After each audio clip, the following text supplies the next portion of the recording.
Nah, hari ini kita akan bicara mengenai kehidupan ilahi. Kehidupan ilahi, ya. Apa yang disebut dengan ilahi? Ilahi itu ada Tuhanku dalam Kamus Besar Bahasa Indonesia. Jadi misalnya, aku memohon ampun kepada ilahi, aku memohon ampun kepada Tuhanku. Nah, arti yang kedua, ilahi itu mempunyai sifat-sifat Tuhan. Nah, jadi keilahian adalah hal-hal yang berhubungan dengan Tuhan atau ketuhanan. Kalau bicara tentang kehidupan keilahian, artinya kehidupan yang berhubungan dengan ketuhanan. Kehidupan yang berhubungan dengan sifat-sifat Tuhan. Amin. Kehidupan yang berhubungan dengan hal-hal yang ilahi, yang supranatural. Nah, orang Kristen seharusnya hidup dalam kehidupan ilahi. Yuk kita baca nggih. 1, 2, 3. Karena seluruh kepenuhan Allah berkenan diam di dalam Dia. Berhenti dulu. Nah, terus siapa manusia di muka bumi ini yang pernah mengalami kehidupan ilahi? Siapa orang yang pernah benar-benar menyatakan keilahian? Yesus. Karena ayat ini mengatakan, karena seluruh kepenuhan Allah itu berkenan diam di dalam Dia. Dia besar. Yang dimaksud Dia itu adalah siapa? Yesus. Bahasa Jawanya 1, 2, 3. Margo kawontenane Allah ing sakwetahe kepareng dedalem ana ing panjenengane. Amin. Dados kawontenanipun Gusti Allah sakwetahipun menika dedalem wonten ing Yesus. Amin. Kealahan sepenuhnya Tuhan yang Maha Esa itu pernah ada di muka bumi ini, di dalam diri manusia. Bernama siapa? Yesus. Maka Yesus adalah manusia ilahi, man of God, manusia Allah. Orang Kristen harus memiliki kehidupan ilahi. Harus itu. Loh, kenapa Pak? Kenapa harus memiliki kehidupan ilahi? Barang siapa mengatakan bahwa ia ada di dalam Dia, ia wajib hidup sama seperti Kristus telah hidup. Firman yang hidup. Barang siapa mengatakan bahwa ia orang Kristen, ia harus hidup seperti Kristus. Jawanya, sing sapa ngaku uripe nunggal karo Gusti Allah, uripe ya kudu kaya Sang Kristus. Manusia yang hidup dalam kehidupan ilahi, Yesus. Paham ya? Allah keilahiannya itu pernah ada di muka bumi ini dalam diri manusia. Bernama siapa? Yesus. Nah, sementara orang Kristen harus hidup dalam keilahian. Oleh sebab itu orang Kristen harus hidup seperti Yesus hidup. Amin. Tidak bisa enggak. Karena keilahian Allah itu sepenuhnya diam dalam diri Yesus. Untuk saya memiliki kehidupan yang mulia ilahi, tidak bisa saya topo semedi. Orang Kristen harus hidup dalam keilahian. Kenapa? Ya kalau nggak hidup dalam keilahian, kita nggak akan bisa hidup dalam dimensinya Tuhan. Nah, kita baca guys sekali lagi ya. 1, 2, 3. Barang siapa mengatakan bahwa ia ada di dalam Dia, ia wajib hidup sama seperti Kristus telah hidup. Lagi, barang siapa mengatakan bahwa ia orang Kristen, ia harus hidup seperti Kristus. Jawanya, sing sapa ngaku uripe nunggil karo Gusti Allah, uripe ya kudu kaya Sang Kristus. Untuk kita menjadi pribadi yang ilahi, kita harus seperti Kristus hidup. Nah, kenapa kita harus seperti Yesus? Ya karena itu perintah Tuhan. Mengapa kita harus seperti Yesus? Itu perintah Tuhan. Tidak bisa enggak. Keberhasilan kita sebagai orang Kristen adalah ketika kita sudah serupa dengan Kristus. Bisa katakan amin? engkau boleh rajin ke gereja, engkau boleh rajin pelayanan, engkau boleh melakukan hal-hal yang rohani. Tetapi ketika hidupmu tidak serupa dengan Kristus, maka engkau tidak berhasil dalam kekristenan. Nah, oleh sebab itu, mengapa kita harus menjadi seperti Kristus? Karena itu perintah Tuhan. Itu perintah Tuhan loh. Aku gak mau Pak seperti Kristus, susah, angel. Yesus kan mulia, Yesus kan sempurna, Yesus kan mengasihi. Nah aku gak mengasihi Pak. Yesus kan pikirannya itu bersih, tulus. Aku gak bisa ya Pak, aku gak bisa. Tapi ini perintah. Nah, seringkali orang Kristen tidak melakukan yang difirmankan, tapi justru melakukan yang tidak difirmankan. Ayo kita baca 1, 2, 3. Seringkali orang Kristen tidak melakukan yang difirmankan, tapi justru melakukan yang tidak difirmankan. Yang difirmankan tidak dilakukan, justru yang tidak difirmankan malah dilakukan. Acap kali orang Kristen modelnya begitu. Sudah tahu, kasihilah manusia seperti dirimu sendiri. Kita tahu tuh ayat itu, apal kan? Itu difirmankan kan? Tapi dilakukan enggak? Bagaimana kita akan seperti Kristus kalau yang difirmankan saja kita enggak lakukan? Ini hanya satu ayat dulu loh, belum yang banyak loh. Ya, sering kali orang Kristen itu melakukan yang tidak diajarkan di Alkitab, tapi yang di luar Alkitab malah dilakukan. Nah, oleh sebab itu, mari Bapak Ibu, kita melakukan perintah Tuhan. Mari kita melakukan apa yang difirmankan Tuhan kepada kita. Lanjut lagi. Nah, sekarang ini kita akan bahas satu persatu. Untuk kita hidup dalam keilahian, kita harus seperti Yesus. Karena selain itu perintah Tuhan, di dalam Yesus itu ada keilahian. Kalau kita seperti Yesus, maka hidup kita juga hidup dalam keilahian. Setuju nggak? Jadi oleh sebab itu hidup kita harus seperti Yesus. Selain perintah Tuhan, karena Yesus itu adalah manusia yang penuh dengan keilahian. Dengan demikian, kalau orang Kristen itu supaya hidup dalam kehidupan ilahi, maka harus hidup seperti Yesus hidup. Nah, sekarang kita akan kupas satu persatu. Bagaimana kehidupan Kristus? Bagaimana fisik Kristus? Kira-kira Bapak Ibu tahu enggak fisik Kristus bagaimana? Tidak ada sakit penyakit. Apalagi kira-kira kalau Yesus ditensi darahnya normal enggak? Normal. Kita harus hidup seperti Yesus hidup. Darah kita harus normal. Kalau Yesus dicek kolesterolnya kira-kira normal enggak? Halo? Normal ya? Nah Bapak Ibu, kolesterolnya normal enggak? Asam uratnya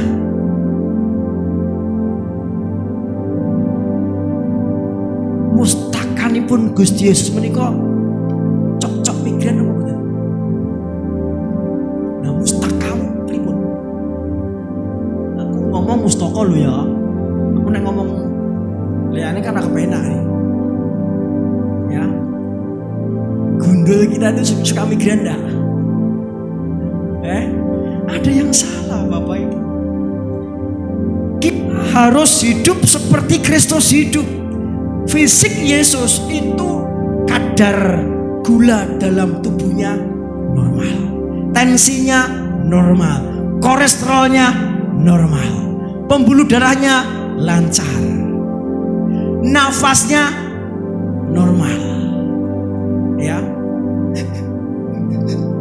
Ngomong CDS, mas, melayu 2 meter, aduh, di situ. Nah, kita harus hidup seperti Kristus hidup. Fisik kita harus seperti Kristus. Wow, ya nggak bisa lah. Ini nih, Yesus fisiknya ada alkoholnya nggak? Nah, kadang orang Kristen keracunan alkohol. Yesus fisiknya ada nikotinnya nggak? Kenapa orang Kristen merokok? Nggak ada memang di Alkitab jangan merokok, nggak ada. Tapi mari kita serupa dengan Kristus dalam fisik kita. Fisik Yesus tidak ada nikotin, tidak ada alkohol, tidak ada racun. Bapak Ibu yang rokok bertobat, nggih. Ketika kita merokok, minum alkohol, itu sama juga merusak fisik kita. Kalau fisik kita sakit, fisik kita rusak, maka fisik kita nggak serupa dengan Kristus. Betul? Padahal tadi dikatakan apa? Barang siapa tinggal dalam dia harus hidup seperti Kristus hidup. Ini bicara masalah fisik dulu. Ya, merusak tubuh. Saya percaya kalau kita ini menjaga fisik kita dengan baik, kita pun akan sehat dengan baik. Untuk sehat tidak perlu obat. Untuk sehat hidup akurat. Apa yang dia maksud dengan akurat? Akurat itu hidup benar sesuai dengan firman. Itu saja sudah sehat kita. Amin. Jadi Bapak Ibu, fisik Yesus itu tidak asam uratnya naik, kolesterolnya tinggi, migrain, kadang iki arep juga kok ora iso, gitu berarti ada yang salah. Amin Bapak Ibu. Kita harus hidup seperti Kristus hidup, fisik kita. Ketika Yesus mati itu dalam kesehatan yang fit. Dia mati bukan karena sakit. Dia mati karena memang dia menanggung dosa umat manusia termasuk kita. Saya berdoa sama Tuhan, Tuhan, kalau pun toh nanti saya mati, saya nggak mau mati dalam keadaan sakit. Tuhan perlu kerjasama dengan kita. Tuhan memberikan kesehatan, tapi kita harus menjaga fisik kita. Makannya ngawur, sembarangan, ya bukan salahnya Tuhan lagi. Bagian Tuhan sudah Tuhan kerjakan, bagian kita harus kita. Yesus di mana-mana nggak menjadi masalah dengan kesehatannya karena fisiknya fit, sehat, nggak bingung. Saya setiap kali berdoa, Tuhan berkati saya dengan kesehatan, sehingga kemanapun saya pergi, saya bisa pelayanan dengan baik. Lucu kan kalau kita pelayanan tapi kita sakit? Lucu kan? Sudah dijadwal, aduh Pak saya sakit. Lucu kan? Jaga fisik kita. Fisik Kristus itu dia benar-benar fit. Ternyata sehat itu ada tingkat-tingkatannya. Piye kabarmu Mbok De? Aku wis sehat. Ning yo isih watuk-watuk. Ini enggak fit namanya. Piye kabarmu Mbah? Ya wis mendingan. Ning kadang-kadang isih mak celeng. Ini cuman sehat tapi enggak fit. Nah, Tuhan Yesus memiliki fisik yang fit. Saya berdoa Bapak Ibu memiliki fisik yang fit. Amin. Bukan saja sehat tapi fit. Metu nggo jaket. Lah ngopo jare sehat? Aku nek kena angin ya piye ngono masuk angin, itu namanya enggak fit. Amin Bapak Ibu. Salah loh Bapak Ibu. Ketika kita itu tidak merawat tubuh kita dengan baik, itu salah loh di depan Tuhan. Salah ternyata. Fisik Yesus itu fit. Oleh sebab itu, mari kita jaga fisik kita. Mari kita makan yang sehat, yang bervitamin. Minum-minum yang sehat. Zaman dulu orang tua itu sehat. Umurnya 90, 100 tahun masih sehat. Untungnya masih utuh, pendengarannya masih tajam, penglihatannya masih tajam, masih bisa membaca dan sebagainya. Kenapa? Nah sekarang umur 17 pakai kacamata, dicelok-celok orang rumah oke dan sebagainya, kurang pendengarannya, wing wing wing. Kenapa Bapak Ibu? Umur 70 tahun masih suaranya pendengarannya tajam, matanya tajam, giginya masih utuh. Nah sekarang ya umur 17 giginya ompong kabeh, gigis, pendengarannya. Wait, omahmu ngendi? Wait, jenengmu sapa? Tapi ya, bela ya nyawa. Kenapa dulu orang-orang itu sehat? Karena makanannya terjamin. Ya, makanannya itu ya yang direbus kan, sayur-sayuran, ya kan, singkong, ya kan, apalagi ya yang di sawah-sawah itu aja gitu, semua direbus. Nah sekarang mie instan, hamburger, apalagi sosis, apalagi Korea spesi, waduh, itu instan semua, itu bahaya Bapak Ibu. Saya berdoa sama Tuhan, Tuhan saya beri umur yang panjang, tapi saya juga harus menjaga pola makan saya, pola makan, pola pikir. Mari Bapak Ibu, pola makan kita jaga dengan baik, tapi pola pikir kita harus kita jaga juga dengan baik. Sing hati-hati bab opo sing kok pikir, sebab uripmu ditoto dening pikiranmu. Kalau pikiran kita sehat, maka fisik kita sehat. Amin. Kalau pikiran kita ini akurat, maka hidup kita akurat. Kita gak perlu obat Bapak Ibu dalam hidup ini kalau kita sakit. Yang penting kita hidup akurat saja beres. Pikiran kita akurat saja sudah beres. Hati yang gembira adalah obat yang hati yang gembira adalah obat yang manjur ya, tambah itu lagi yang manjur. Pertanyaan saya, bagaimana hati kita gembira kalau pikiran kita stres? Setuju? Benar enggak? Untuk gembira pikiran kita harus netral. Bilang sama sebelahmu, netralkan pikiran supaya hatimu gembira. Kalau hatimu gembira, kamu akan sehat. Kalau hati kita gembira, dalam diri kita ada obat yang manjur. Kita nggak perlu obat. Dalam diri kita Tuhan sudah kasih obat.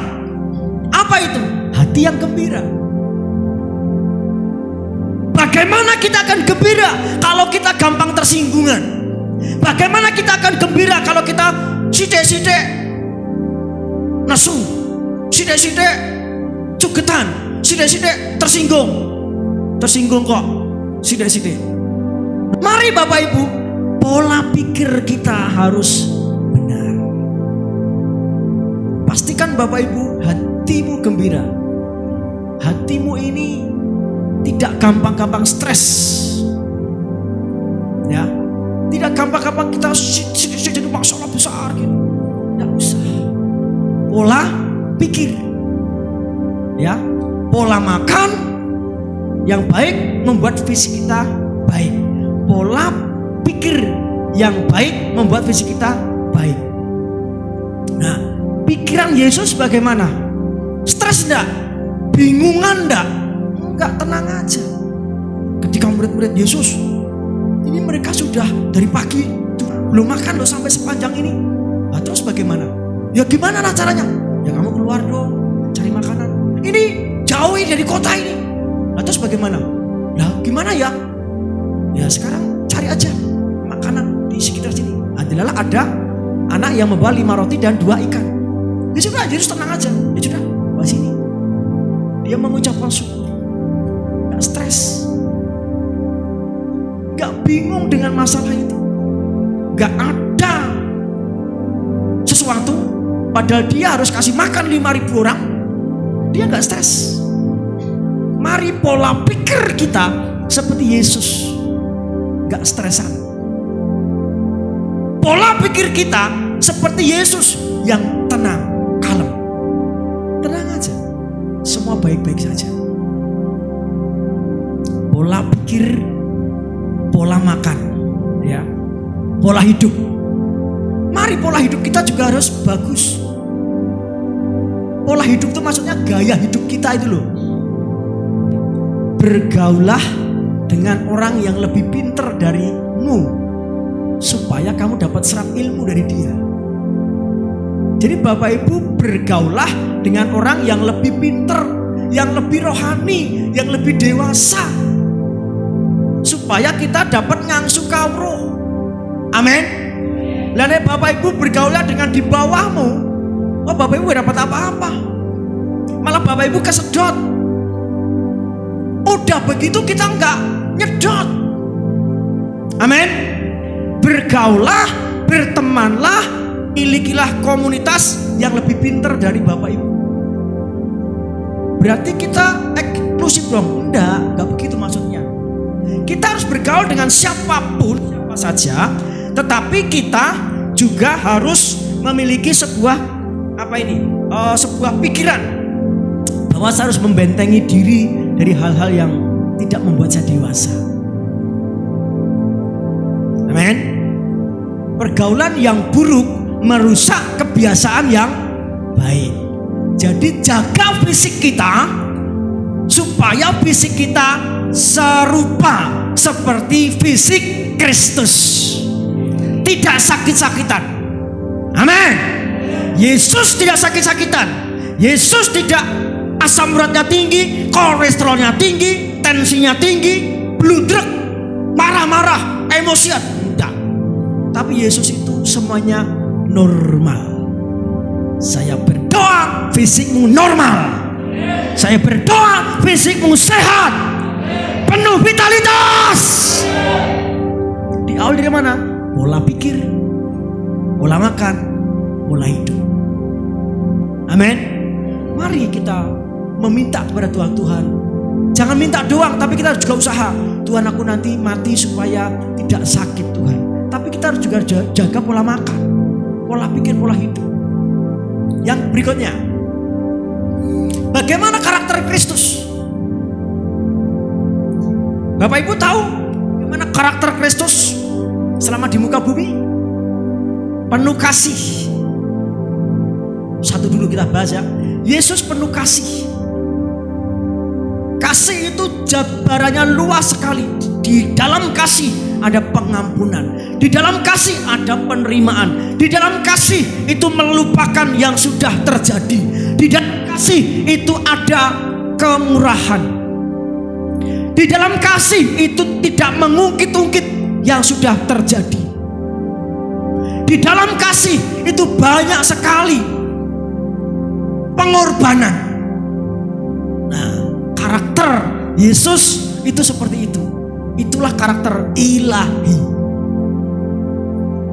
Kalau tadi kita bicara tentang fisik, nah kalau fisik kita jaga sedemikian rupa, maka fisik kita fisik yang dipenuhi dengan fisik keilahian, yang tidak ada sakit-sakitan.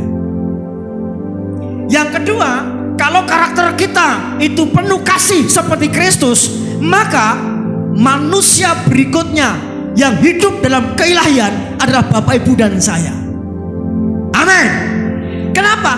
Karena karakter kita, karakter yang seperti Kristus, yang penuh kasih, yang mengampuni, yang tidak mengungkit-ungkit masa lalu, yang tidak menyimpan trauma masa lalu.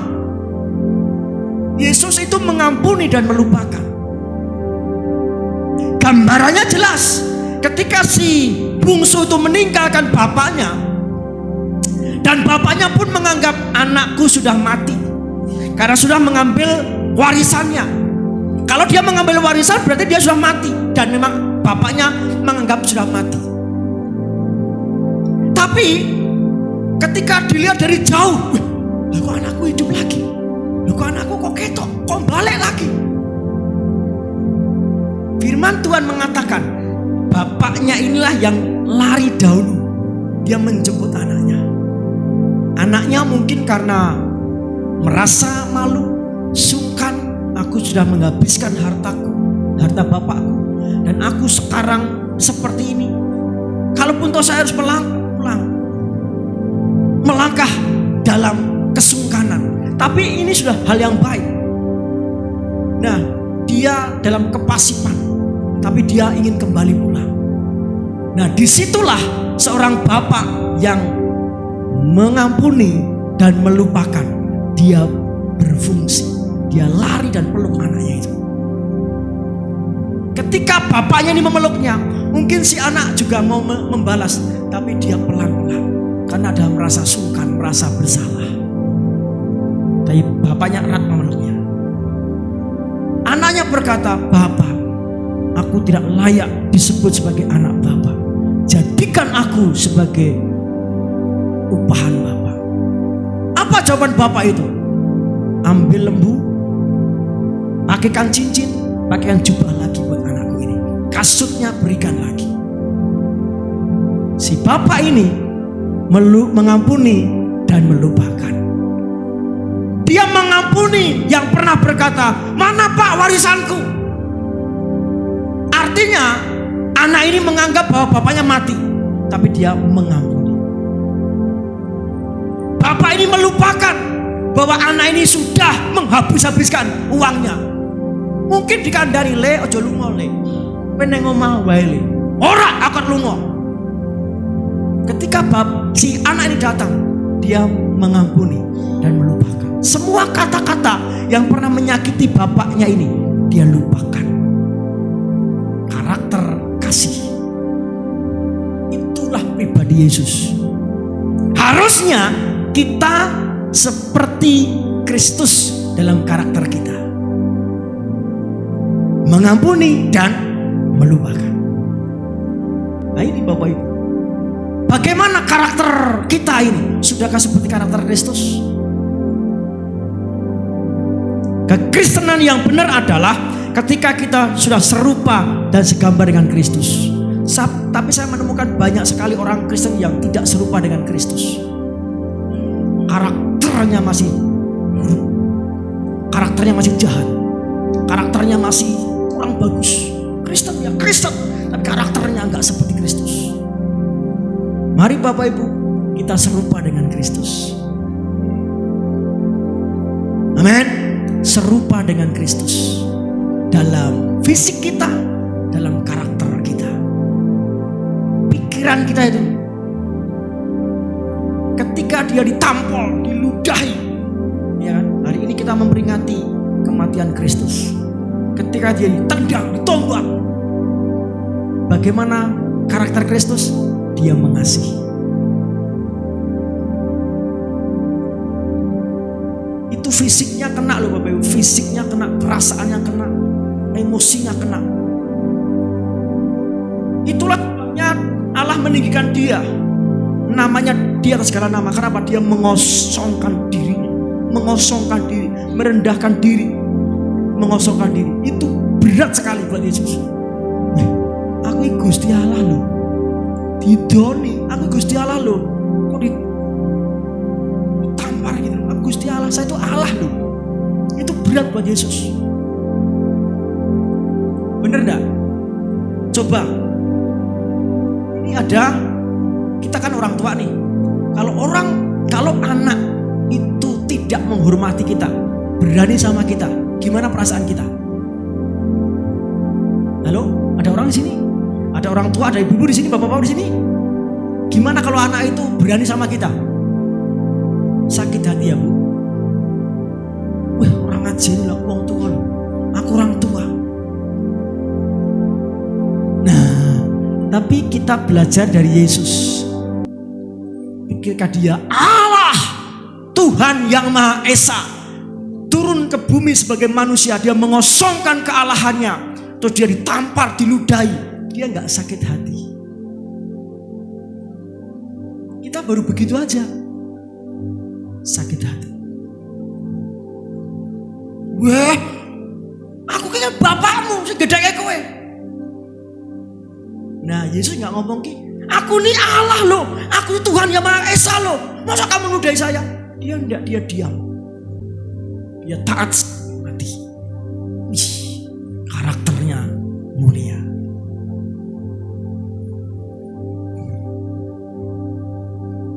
Itu baru satu Bapak Ibu, dia mengosongkan dirinya. Lu kan balas dendam kan hak saya Pak. Betul. Saya kan gak salah Pak. Saya orangnya gak suka berdebat. Menjawab berdebat kan hak kita. Tapi saya tidak pakai hak saya untuk memanfaatkan hak saya. Membalaskan hak saya. Iya. Tapi saya enggak. Mari kita belajar untuk tidak pakai hak kita. Jangan mempertahankan hak kita untuk melakukan sesuai dengan keinginan kita. Allah dalam diri Yesus bisa enggak melakukan hal yang ajaib untuk mempertahankan dirinya sebagai Allah? Bisa, tapi dia enggak mau. Karakter kita itu tergantung penyembahan kita kepada siapa. Ketika kita menyembah Tuhan, maka karakter kita akan seperti Tuhan. Amin. Mari biasakan kita menyembah Tuhan. Menyembah Tuhan, maka karakter kita akan seperti Tuhan. Yang ketiga, bagaimana tujuan hidup Kristus? Tujuan hidup Kristus menurut Bapak Ibu apa? Halo?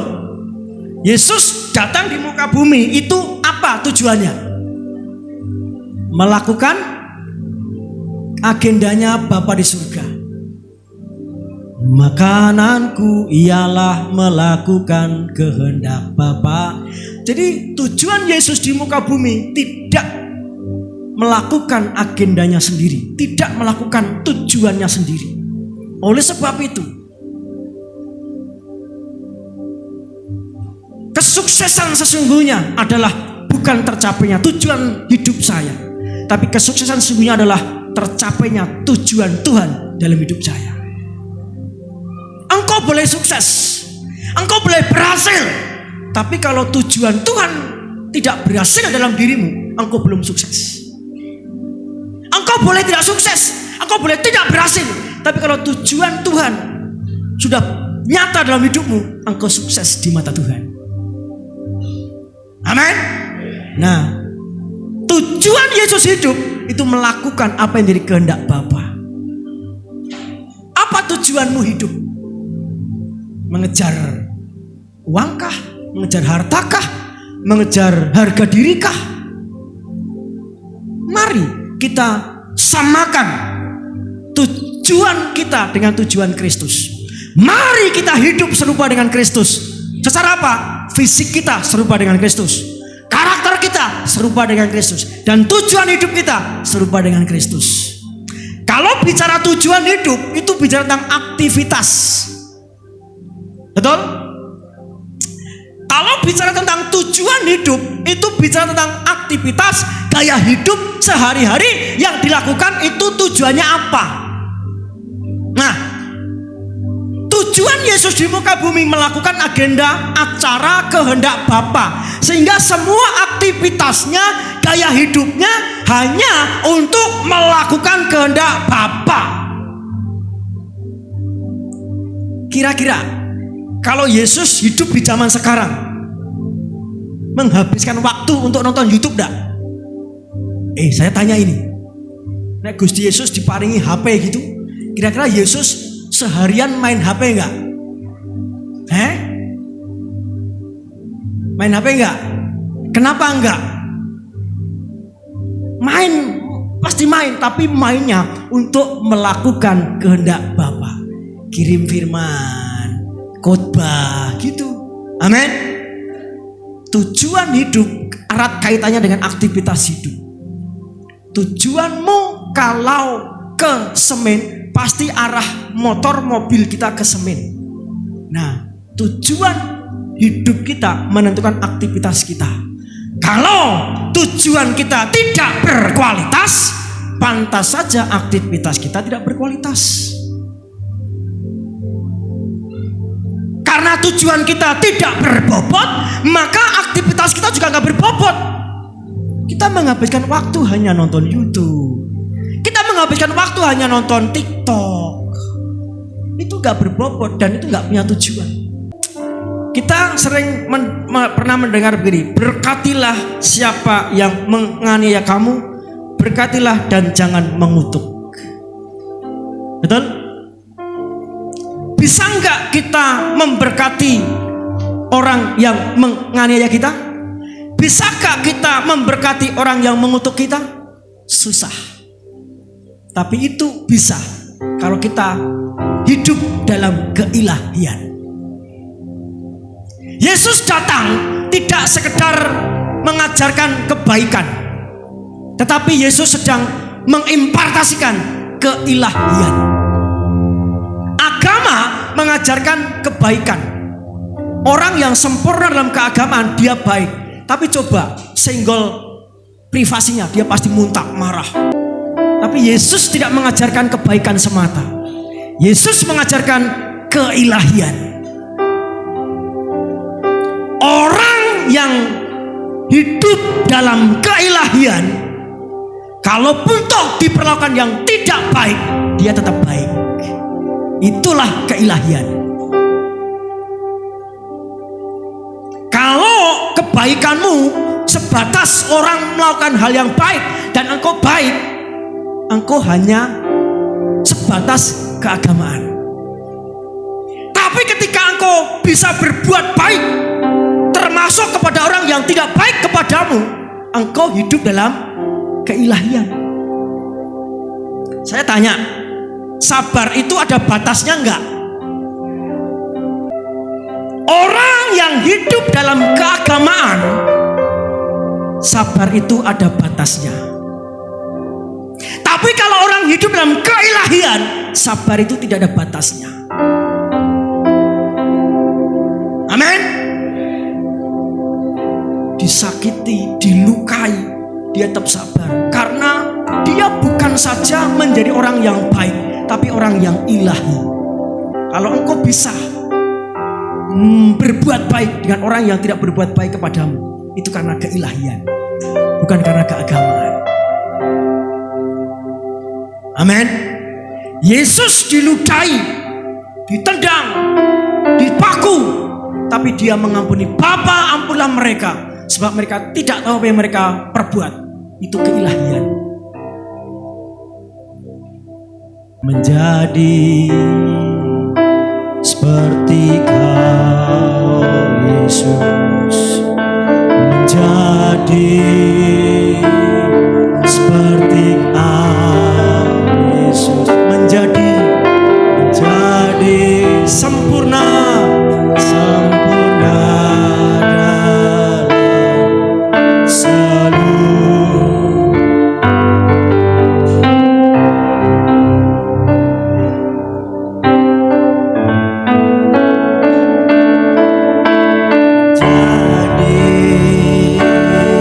Seperti Kau Yesus.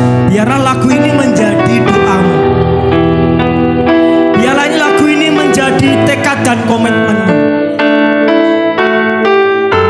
Menjadi seperti Kristus dalam fisikmu, menjadi seperti Kristus dalam karaktermu, menjadi seperti Kristus dalam tujuan hidupmu.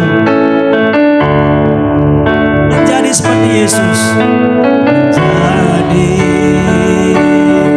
seperti Kau Yesus, menjadi seperti Kau Yesus, menjadi sempurna dalam seluruh.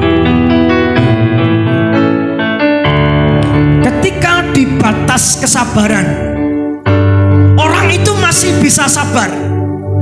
Gini, ketika masih diperlakukan yang tidak baik, dia sabar. Tidak baik, dia sabar. Tidak baik lagi. Nah, kesabaran yang kedua ini kesabaran manusia. Tapi ketika di batas kesabaran manusia, tapi dia masih bisa sabar lagi, dia masih sabar. Inilah ambang batas keilahian.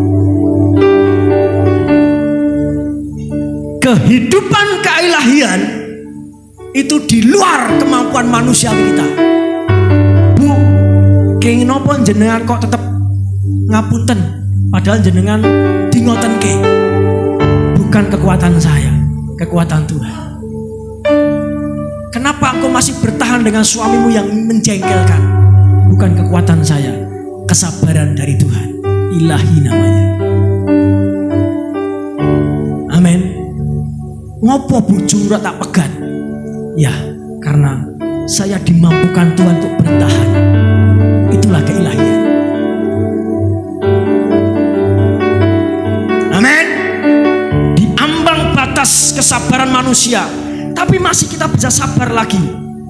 Itu di luar kemampuanmu, itu di luar akal budimu, dan itulah keilahian. Ketika Stefanus dilempar batu, dirajam batu, dia berkata, Tuhan, jangan tanggungkan dosa ini kepada mereka. Dan dengan perkataan itu meninggallah ia.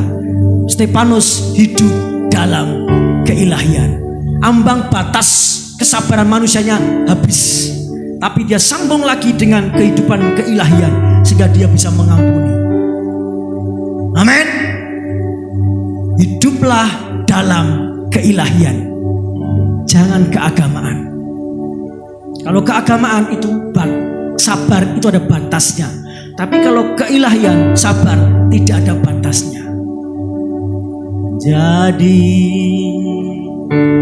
seperti mari berdiri bersama-sama. Menjadi